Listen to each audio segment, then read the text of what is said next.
Welcome back to the channel. Today we're checking out one of the most highly rated and cheapest guest houses in all of Sanua. It's centrally located, just back a couple of 100 metres from the main road near Warrong Old Brick, and it's supposed to be very good. Now, I've been doing this from time to time over the past couple of months, coming to a little guest house, checking it out, just to keep a finger on the pulse as far as accommodation goes in Sanua. This place is called Sweet Corner Guest House. Let's check it out.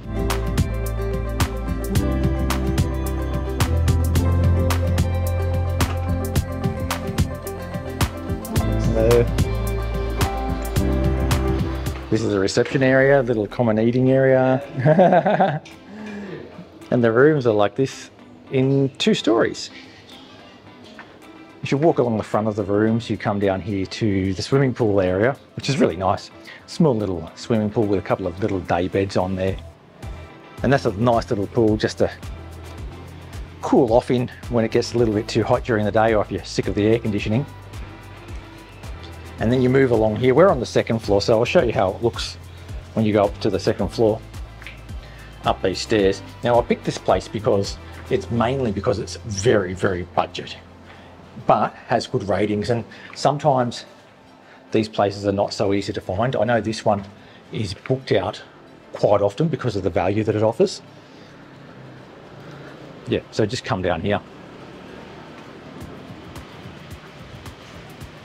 And we get to our room, which is the one right on the end. And then we move into the room, and this is what it looks like. 2 single beds in this one. I think there are options to get a double, but this is the single room. Decent sized AC up there, so it's nice and cool in here already. Bedside table, fairly standard, with a little lamp on there. You have a little power point down the side of the bed, so you can charge your phone overnight and probably just put it on that ledge down there. And back over here we have a small little TV, which is probably not going to be used, to be fair. And a little bench there with a bar fridge. Little chair that you could probably place under there and do some writing if you needed to. A little cupboard for all your clothes and knickknacks while if you're staying here for a few days. And then your bathroom, which is pretty small, but it's big enough, I mean, you have a little sink, toilet, and a decent shower. And it's really clean. That's what we're all looking for. The main thing in these places is the cleanliness. And here, it really is clean. We've even got a ceiling fan if you don't want that AC. Sometimes you just get a bit dried out. You want your ceiling fan on. You've got that.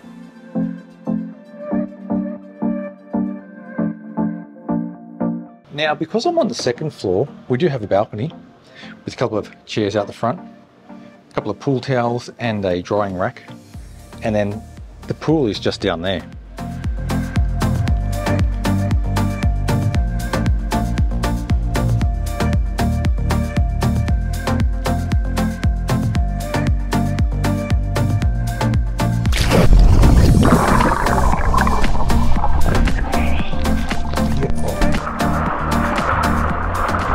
So this pool is not really that cold. It's quite warm for a pool, really, because it's a bit of a shallow pool. I don't mind that. I actually don't want to be in here all day anyway. At the shallow end, it's shallow enough that I can actually sit down in it. And at the deeper end, it's about, I'd say 4.5, 5 feet deep. I can stand up there like really easily in it. So some quick first impressions. First impressions are that it is very good value.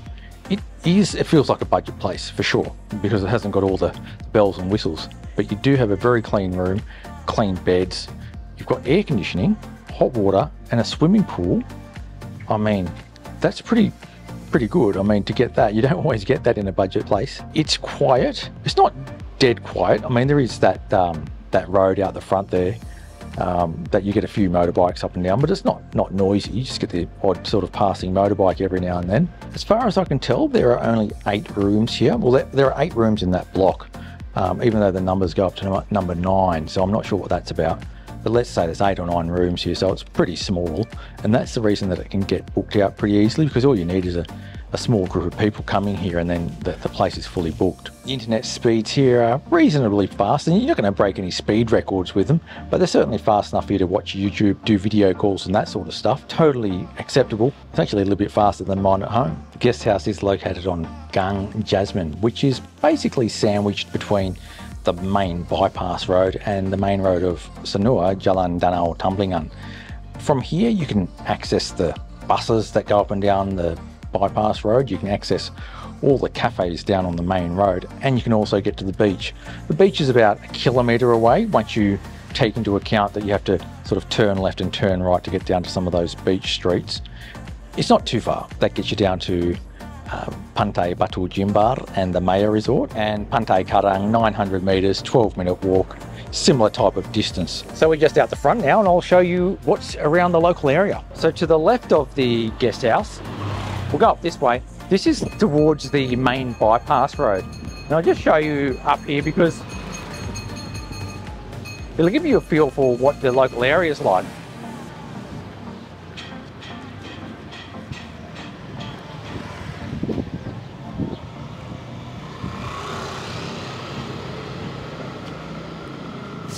And as you can see with these motorbikes going past, this is a fairly well-used through road.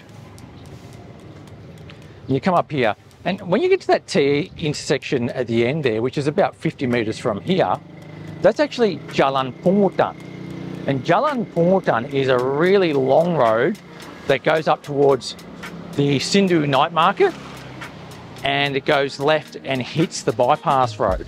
So it's a fairly important road in Sanur, which you might not have walked along before if you've stayed in Sanur, because it's a little bit back from Jalan Danau Tumblingan, which is the main tourist strip in town. So here it is, just up here, and Jalan Pungutan is, there's actually a lot of villas and stuff down that road. Yeah, there's a few people I know that live down there. Fairly popular with the Aussie crowd as well, because it's within walking distance of everything. So that's Jalan Pungutan, yeah, and that goes all the way up there. You start getting into warungs and coffee shops when you go up there. So, I mean, I've only just walked there probably 100 metres from the guest house. So I'll walk back to the guest house and then take you the other way, which is towards the main street, Jalan Danau Tumblingan, and it's in that area where you really find all the places to eat, places to shop, and it takes you down to the beach as well. So let's check that out. Okay, let's turn to the right from the guest house. So you've got to understand that this is a residential area.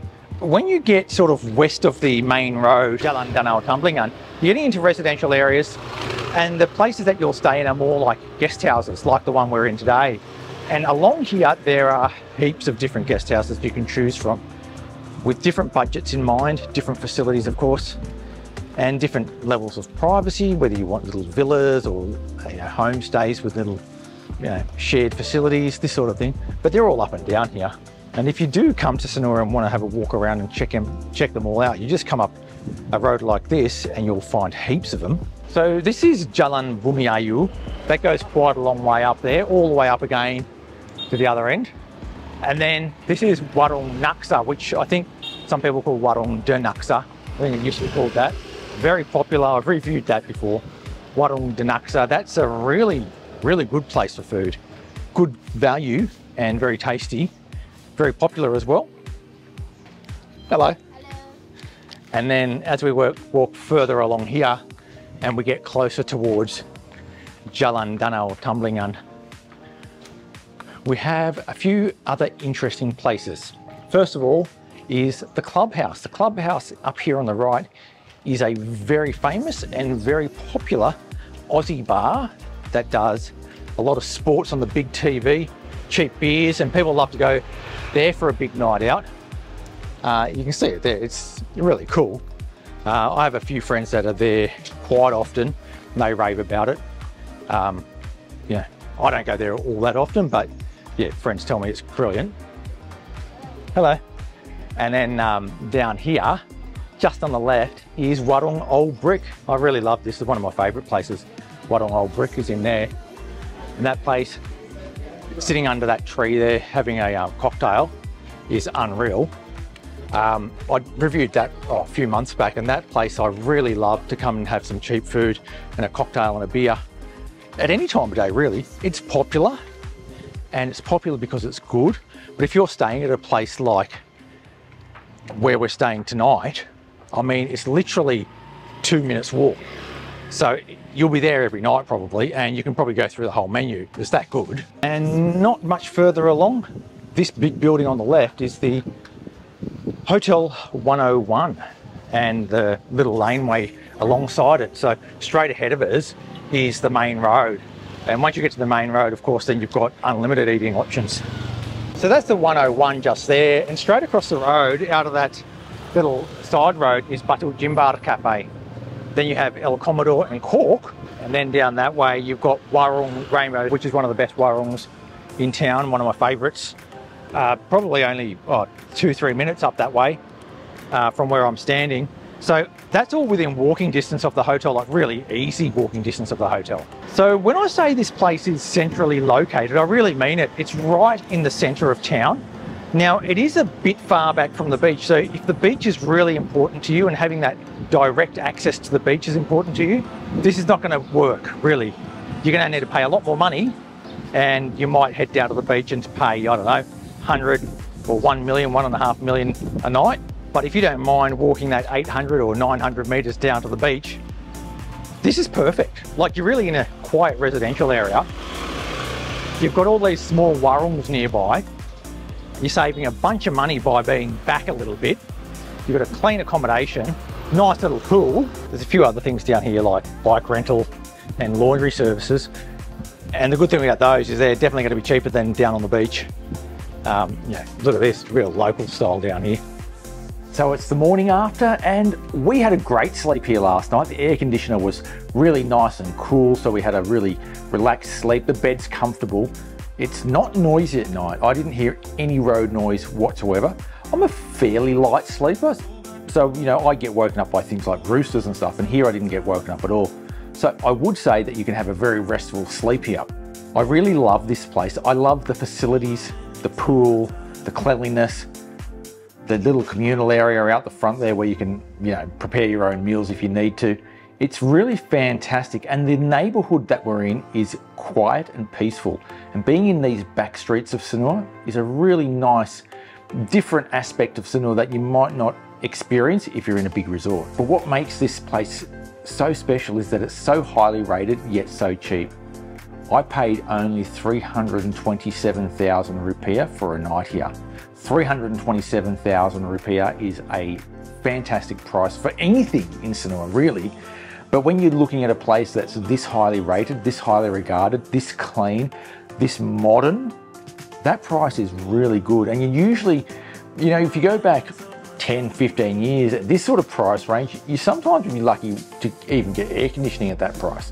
So I think 327 for one night at this place is just unbeatable value. But let's just be clear about what sort of place this is. This is more of a place that you come to if you're on a real budget, you're trying to save money, maybe you want to be here a little bit longer term.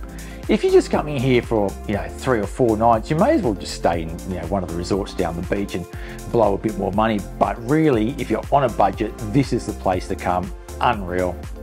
Come here. So there you have it, Sweet Corner Guest House, one of my favorite cheap guest houses in all of Sanur. Thanks for watching. Make sure you hit that subscribe button to keep up to date with all things Sanur. I'll catch you next time.